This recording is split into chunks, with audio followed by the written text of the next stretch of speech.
दिवसाची सुरुवात ही चहाने होते. उन्हाळा असो, पावसाळा असो, हिवाळा असो, चहा तर लागतोच. आता पटकन मी चहा वगैरे पिऊन घेतला आणि मी लागले माझ्या कामाला. आज मला जायचं होतं थोडंसं बाहेर, थोडंसं काम होतं.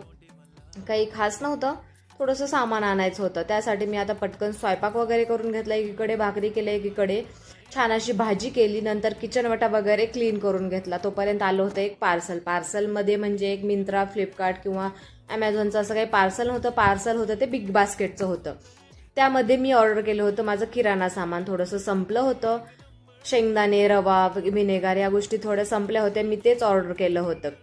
ते घेतलं आणि तोपर्यंत आले होते आमचे ह्यांनी गावाकडून छान असे आंबे आणले होते. दूध आणलं होतं. तुम्ही बघू शकता किती छान असे पिवळसर आंबे आहेत. हे घरचेच आंबे आहेत, घरच्या झाडाचे. आणि आता मला त्याला रस, त्या आंब्याकडे बघून मस्त छान असे रस करायची इच्छा झाली होती. आता मी तर तो रस बनवणारच. आणि ते दूध घेतलं आणि तापायला ठेवलं. आणि दूध तापायला ठेवलं तर मी बसले मोबाईल बघत. मोबाईल स्क्रोल करत असताना माझं दुधाकडे लक्षच गेलं नाही. सगळं दूध पूर्ण ते खाली गेलं. आजचा ब्लॉग कसा वाटला? भेटूया अशाच नवीन ब्लॉगमध्ये. तोपर्यंत बाय.